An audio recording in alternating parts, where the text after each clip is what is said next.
When was the last time you visited the museum? The National Museum? Chances are not in recent years. Maybe not since you were in elementary or high school, when you had to visit it on a compulsory field trip.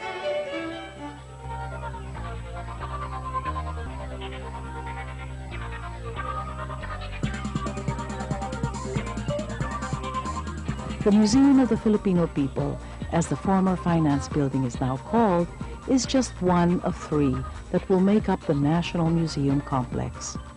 The two others are the former Senate building and the current Department of Tourism. After a 4-year comprehensive renovation program, they will give way to a grand, state-of-the-art museum complex at Agrifina Circle in the heart of Manila. This building is going to house the Anthropology and Archaeology departments, exhibitions. The Department of Tourism will become the Natural Sciences building, and then the Senate building will become the National Gallery of Art. Since the early 80s, the acquisition and restoration of the three buildings has been the dream of groups like the Concerned Citizens of the National Museum, which had been lobbying for a permanent and exclusive home for the nation's cultural treasures.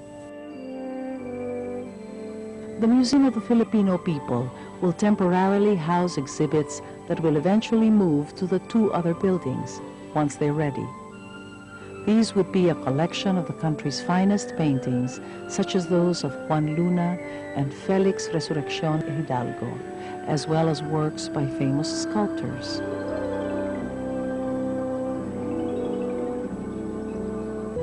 This building will become sort of the National Museum proper for the next 2 years, even though the Senate building is open for viewers to be able to see the Spolarium, this huge masterpiece by Juan Luna. Really the main museum, the National Museum that people will be talking about and going to in the next 2 years would be this museum.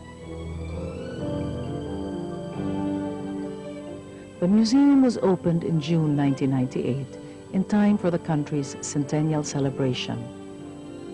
It served as a homecoming site for the San Diego exhibit, a collection of rare artifacts from a sunken galleon found near Fortune Island, Batangas, in 1990. The San Diego had been touring foreign museums since 1994. Excavated for 3 years from 1991 to 1993, the wreck of the 16th century vessel yielded some 800 pieces of pottery, 1,500 pieces of porcelain,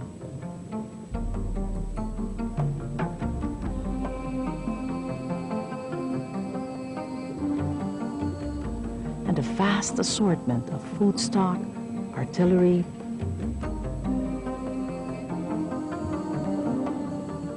tableware, and jewelry pieces. It also carried a bronze nautical astrolabe, a medieval device used to plot the altitude of celestial bodies. The astrolabe is said to be one of only 2 remaining in the world today.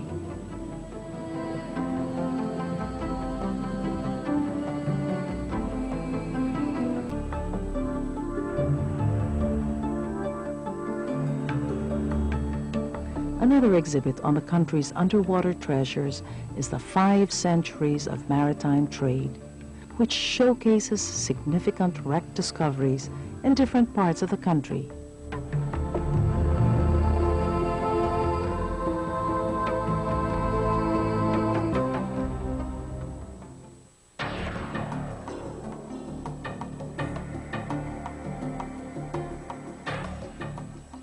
Wreck diving, or underwater archaeology, is one of the more recent and vital activities of the National Museum.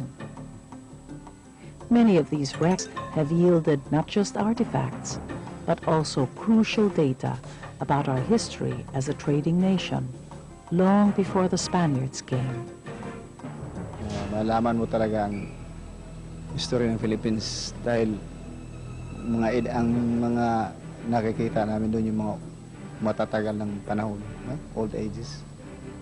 Saka yung mga voyage, China, trade, before. Mayroon ding parang ball na makikita mo ang trade from Acapulco, Mexico to Philippines, in China, back to the Philippines, back to Mexico.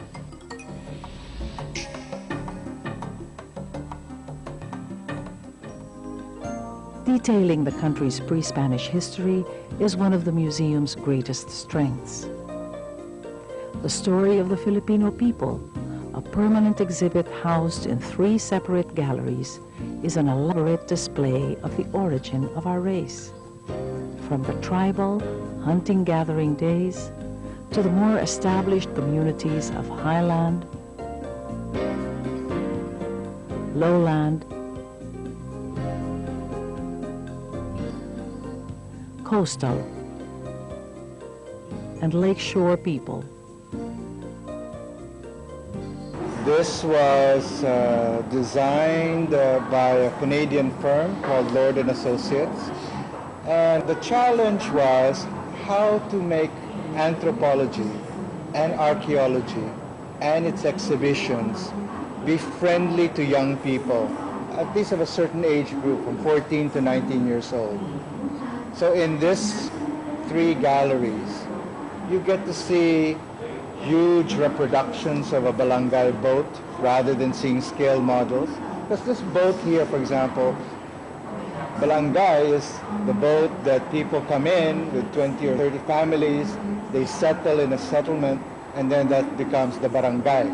So this is the symbol of the beginning of our Filipino nation. Each exhibit was conceptualized and carefully presented in such a way that they evoke the natural, authentic surroundings of the subjects on display, in both sight and sound.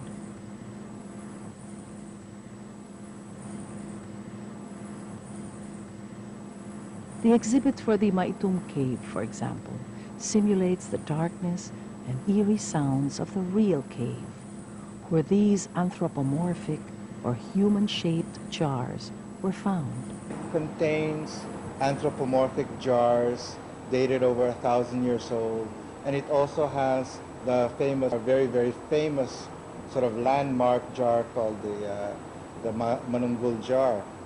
And these jars prove the sense that our ancestors believed in an afterlife hundreds and thousands of years ago. It showed that there was this incredible respect for the remains of their ancestors.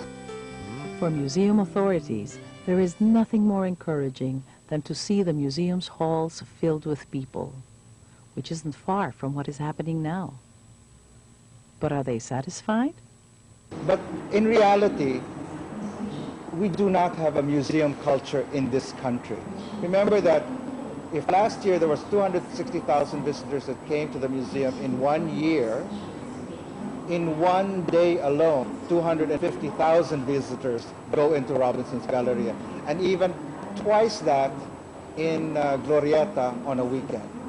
So we still have a lot to go in terms of trying to get people to come to our museum. We still have a lot of Filipinos who have no sense of their pre-Hispanic past. Everything sort of starts with the arrival of Magellan.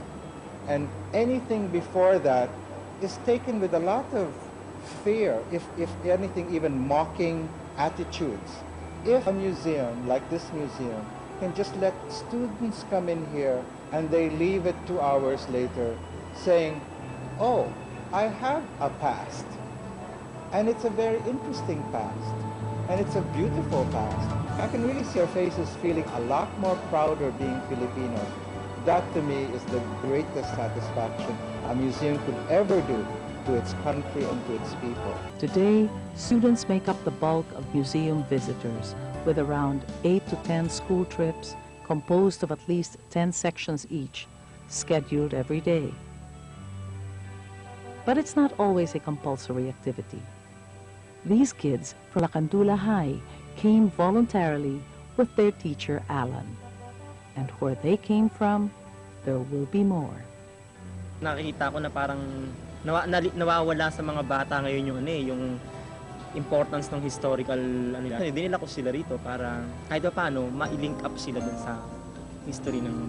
I want all Filipinos to feel that when they come into this museum and after they've done the tour and they leave the museum, something alters in their mind. How significant, how small, I don't really care at this point. But at least they leave feeling like there's even a greater sense of being centered, that their lives don't depend on whether or not they know who Leonardo DiCaprio is, you know, or Madonna, or all this subjection to global culture.